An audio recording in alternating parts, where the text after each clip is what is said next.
கிழக்கு திசை காற்றின் வேக மாறுபாடு காரணமாக நவம்பர் 5ஆம் தேதி வரை தமிழகத்தில் மிதமான மழைக்கு வாய்ப்புள்ளது. சென்னையில் அதிகபட்ச வெப்பநிலை 35 டிகிரி செல்சியஸை ஒட்டி இருக்கும் எனவும் வானிலை ஆய்வு மையம் தெரிவித்துள்ளது. நெல்லின் ஈரப்பத அளவை 17%இலிருந்து 22% உயர்த்தி கொள்முதல் செய்ய மத்திய அரசு அனுமதிக்க வேண்டும். சென்னையில் மத்திய அமைச்சர் பிரகலாத் ஜோஷியை சந்தித்து தமிழக உணவுத்துறை அமைச்சர் சக்கரபாணி வலியுறுத்தினார். நாய், பூனை உள்ளிட்ட செல்ல பிராணிகள் வளர்ப்பவர்களுக்கு சென்னை மாநகராட்சி புதிய கட்டுப்பாடுகளை விதித்துள்ளது. செல்ல பிராணிகளுக்கு உரிமம் பெறாவிட்டால் 5000 ரூபாய் அபராதம் விதிக்க மாநகராட்சி கூட்டத்தில் தீர்மானம் நிறைவேற்றப்பட்டுள்ளது. நவம்பர் 24ஆம் தேதி முதல் விதிமுறைகளை அமல்படுத்தவும் மாநகராட்சி அறிவித்துள்ளது. தஞ்சை பெரிய கோவிலை கட்டிய மாமன்னர் ராஜராஜ சோழனின் 1040வது சதய விழா இன்று தொடங்குகிறது. 2 நாட்கள் பல்வேறு நிகழ்ச்சிகள் நடைபெறும் நிலையில் தஞ்சை மாவட்டத்திற்கு நாளை உள்ளூர் விடுமுறை அறிவிக்கப்பட்டுள்ளது. சிபிஎஸ்இ 10 மற்றும் 12ஆம் வகுப்பு பொதுத் தேர்வு பிப்ரவரி 17ஆம் தேதி தொடங்கும் என அறிவிக்கப்பட்டுள்ளது.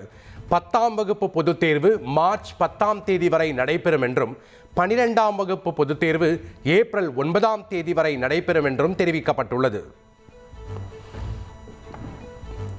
ஜியோ பயனர்களுக்கு கூகுள் AI Pro சேவை 18 மாதம் இலவசமாக வழங்கப்படும் என ரிலையன்ஸ் அறிவித்துள்ளது. AI எதிர்காலத்தை கருத்தில் கொண்டு 35,100 ரூபாய் மதிப்புள்ள சேவையை பயனர்கள் பெறலாம் என கூறியுள்ளது. இந்தியாவில் சிறந்த AI தொழில்நுட்பம் கொண்டுவர ரிலையன்ஸின் ஜியோவுடன் கூட்டு சேர்வது மகிழ்ச்சி அளிப்பதாக கூகுள் CEO சுந்தர் பிச்சை தெரிவித்துள்ளார். 2TB ஸ்டோரேஜ், ஜெமினி 2.0 Pro புதிதான AI தொழில்நுட்பத்தை தகுதி உள்ள ஜியோ பயனர்கள் எந்த கூடுதல் கட்டணமும் இல்லாமல் பெறுவார்கள் என்றும் கூறியுள்ளார். வாக்காளர் பட்டியல் சிறப்பு தீவிர திருத்தம் தொடர்பாக மாவட்ட ஆட்சியர்களுடன் தமிழக தலைமை தேர்தல் அதிகாரி அர்ச்சனா பட்நாயக் ஆலோசனை நடத்தினார். வாக்காளர் பட்டியல் துல்லியமாகவும் பிழையற்றதாகவும் இருக்க வேண்டும் என ஆட்சியர்களுக்கு அர்ச்சனா பட்நாயக் அறிவுறுத்தியுள்ளார்.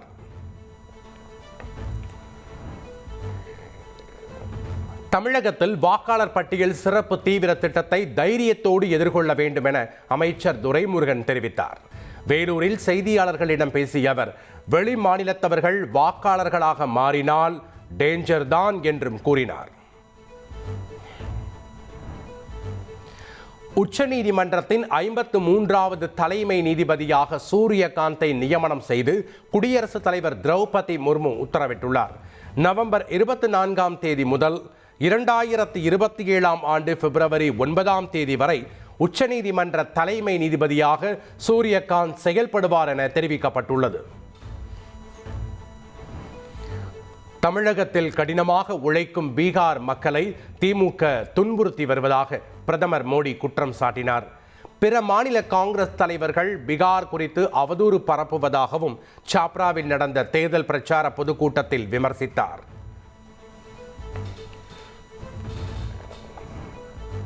இந்தியா பாகிஸ்தான் மோதலை நிறுத்தியதாக தொடர்ச்சியாக கூறிவரும் அமெரிக்க அதிபர் ட்ரம்ப் பற்றி பேச பிரதமர் மோடிக்கு தைரியம் இல்லை. பீகார் மாநிலம் நாலந்தாவில் நடந்த தேர்தல் பிரச்சாரத்தின் போது ராகுல் காந்தி கடுமையாக விமர்சித்து பேசினார். ராகுல் காந்தியின் பிரச்சாரத்திற்கு தடை விதிக்க வேண்டும் என பீகார் தலைமை தேர்தல் அதிகாரியிடம் மாநில பாஜக புகார் அளித்துள்ளது. பிரதமர் மோடி ஓட்டுக்காக மேடையில் நடனமாடுவார் என்று விமர்சித்த ராகுல் காந்தி நிபந்தனையற்ற பொது மன்னிப்பு கேட்க வேண்டும் என்றும் வலியுறுத்தியுள்ளது. பீகாரில் தேர்தல் அறிக்கையை தேசிய ஜனநாயக கூட்டணி இன்று வெளியிடுகிறது. பாஜக உள்ளிட்ட கூட்டணி கட்சியின் முக்கிய தலைவர்கள் கூட்டாக வெளியிட உள்ளனர். மும்பை பவாய் பகுதியில் நடிப்பு பயிற்சி மையத்தில் 17 சிறுவர்களை பிணை கைதிகளாக அடைத்து வைத்த நபரால் பரபரப்பு ஏற்பட்டது. சிறுவர்கள் பத்திரமாக மீட்கப்பட்ட நிலையில் கடத்தலில் ஈடுபட்ட ரோஹித் ஆர்யா என்பவர் என்கவுண்டரில் பலியானார். மும்பையில் நடைபெற்று வரும் இந்திய கடல்சார் வாரத்தின் 4வது நாளில் 1,00,000 கோடி ரூபாய்க்கு மேல் மதிப்புள்ள பல புரிந்துணர்வு ஒப்பந்தங்கள் கையெழுத்தாகி உள்ளன. தூத்துக்குடி வஉசி துறைமுகம் பசுமை தொலைநோக்கு விருதை வென்றுள்ளது. மகளிர் உலகக்கோப்பை தொடரில் இந்திய அணி இறுதிப் போட்டிக்கு முன்னேறியது. இரண்டாவது அரையிறுதிப் போட்டியில் நடப்பு சாம்பியன் ஆஸ்திரேலியாவை 5 விக்கெட்டுகள் வித்தியாசத்தில் வீழ்த்தி அபாரம். ஆஸ்திரேலியாவுக்கு எதிரான அரையிறுதிப் போட்டியில் நாயகியாக ஜொலித்தார் இந்திய வீராங்கனை ஜெமிமா. அபாரமாக விளையாடிய ஜெமிமா 134 பந்துகளில் 127 ரன்கள் அடித்து ஆட்டமிழக்காமல் வெற்றிக்கு வித்திட்டார். ஒருநாள் கிரிக்கெட் வரலாற்றில் அதிகபட்ச இலக்கை சேஸ் செய்து இந்திய மகளிர் அணி வரலாற்று சாதனை நிகழ்த்தியது. வெற்றி சந்தோஷத்தில் கேப்டன் ஹர்மன்பிரீத் ஜெமிமா மைதானத்தில் ஆனந்த கண்ணீர் சிந்தியது ரசிகர்களை நெகிழ்ச்சி அடைய வைத்தது.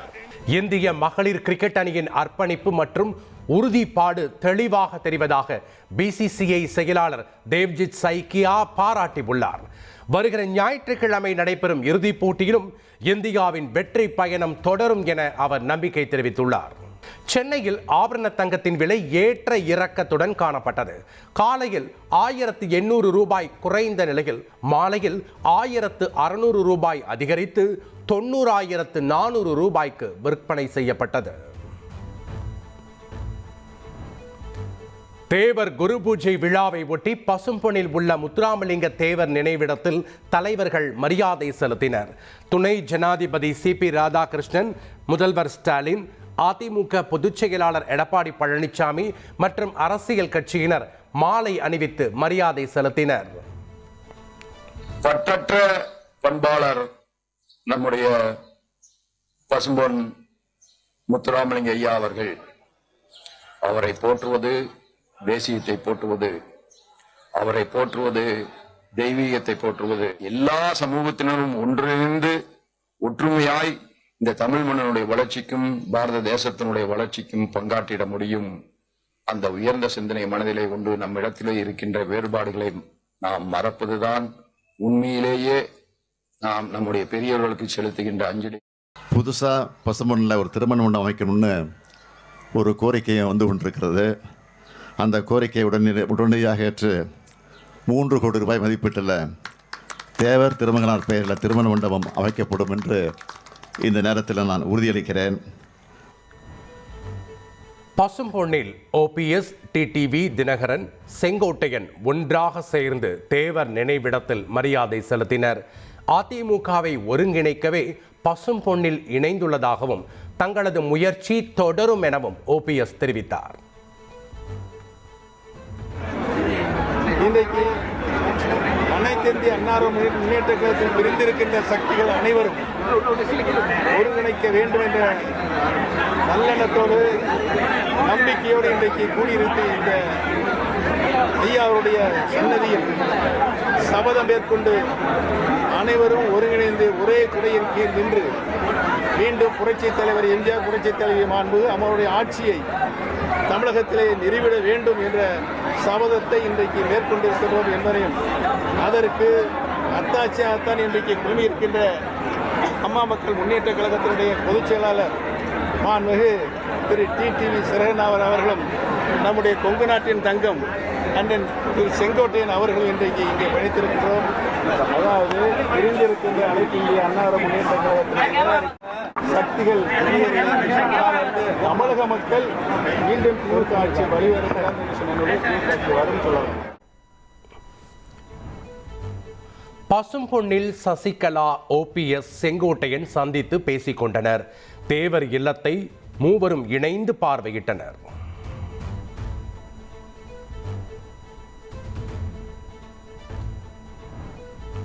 சட்டமன்ற தேர்தலில் 3 பேரும் இணைந்து பணியாற்றுவோம் என அமமுக பொதுச் செயலாளர் டிடிவி தினகரன் தெரிவித்தார்.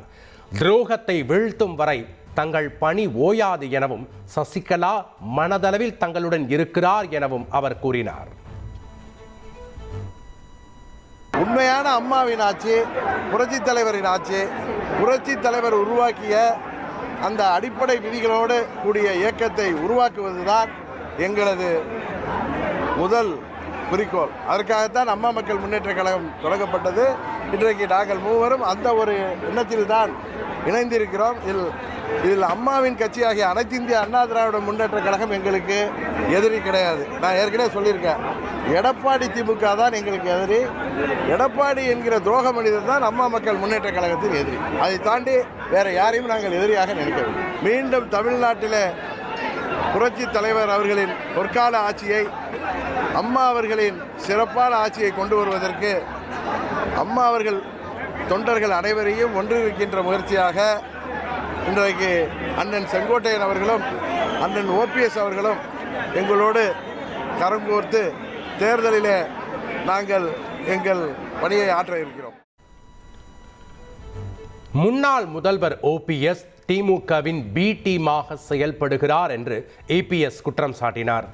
உள்ளடி வேலைகளால் அதிமுக ஆட்சியை இழந்ததாகவும் விமர்சித்தார். 3 பேர் சந்திச்சிருக்காங்க.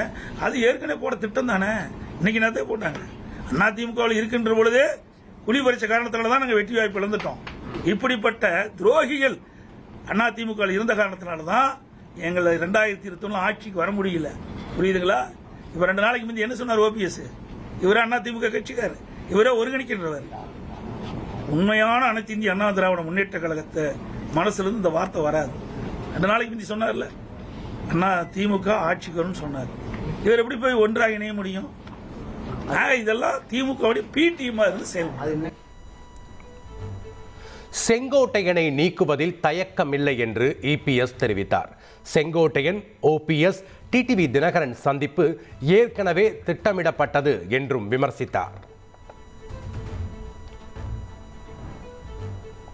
அதிமுகவிலிருந்து தன்னை நீக்கினால் மகிழ்ச்சிதான் என்று முன்னாள் அமைச்சர் செங்கோட்டையன் தெரிவித்தார். நீக்கினால் அடுத்த கட்ட நடவடிக்கை குறித்து ஆலோசித்து அறிவிப்பேன் என்றும் கூறினார். தமிழக அரசியலில் இனி எல்லாம் சர்ப்ரைஸாக நடக்கும் என்று வி.கே. சசிகலா தெரிவித்தார். ஆட்சியை மீண்டும் கொண்டு வருவேன் என்றும் வெயிட் அண்ட் சீ என்றும் கூறினார்.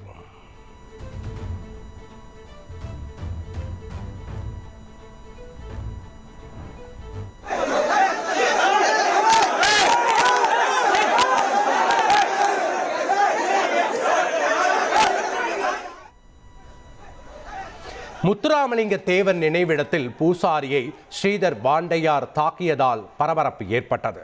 விரைவாக செல்லுமாறு பூசாரி கூறியதால் ஆத்திரத்தில் தாக்கியதாக கூறப்படுகிறது.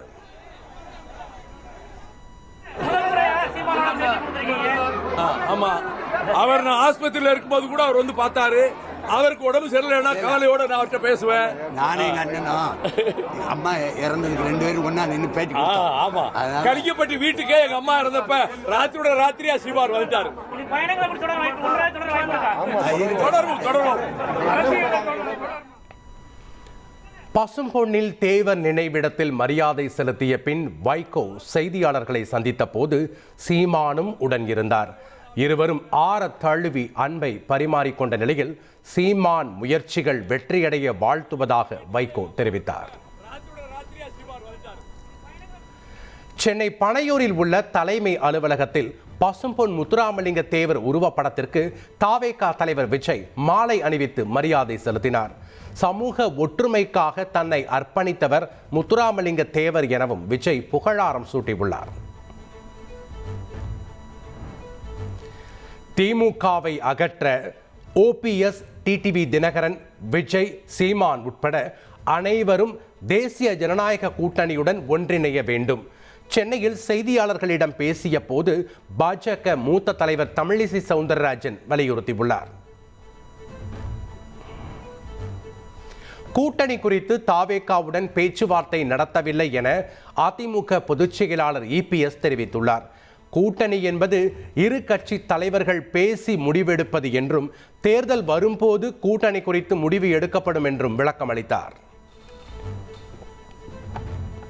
அனைத்து இந்திய அண்ணா திராவிட முன்னேற்ற கழகம் தாவேகாவோட கூட்டணியை நாங்கள் பேச்சுவார்த்தை இதுவரைக்கும் நடத்தல. அதே மாதிரி தாவேகா அதிமுக கட்சியோட கூட்டணி பேச்சுவார்த்தை நடத்தல. கரூர் சம்பவத்துக்கு பிறகு 2-3 இடத்துல இன்றைக்கு தாவேகா கட்சி சேர்ந்த அந்த தொண்டர்கள் எங்க கூட்டத்தில் கொடி பிடிச்சாங்க. அப்ப நம்ம ஆரவாரமா இருந்தாங்க. குமராவளையம் சட்டமன்ற தொகுதியில் இருந்த எழுச்சி பயணம் போட்டிருந்தது. அப்பொழுது சொன்னேன், தொண்டர்கள் அங்கே பிள்ளையார் சொல்லி போட்டுட்டான்னு சொன்னேன். அதை நீங்க பெருசா பேசிக்கிட்டே இருக்கிறீங்க. தொண்டர் வந்து ஏங்க உங்க வீட்டில் ஒரு விருந்தாளி வராங்க, விருந்தாளி வந்து என்ன சொல்லுவீங்க? போப்ப வெளியன்னு சொல்லுவீங்களா? என்னங்க இது? ஒரு மனிதாபிமானம் வேண்டாம். ஒரு கட்சியில் இருக்கிற ஒரு தொண்டை வந்து எங்க கூட்டத்தில் கலந்துட்டு கொடியாட்டுறாங்க. அப்ப இதுல என்ன தவறு? சுண்டலை பத்தி தான் சொன்னேன். அங்க வந்து கொடியாட்டி தொண்டர் அங்க வந்து தொண்டர்கள் வந்து பிள்ளையார் சொல்லி போட்டுருக்கான்னு சொன்னேன். இதுல என்ன தவறு இருக்குது?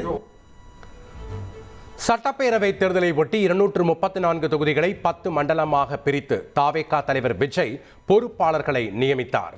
மண்டல பொறுப்பாளர்கள் விஜயின் நேரடி கட்டுப்பாட்டில் இயங்குவார்கள் என தகவல் வெளியாகியுள்ளது.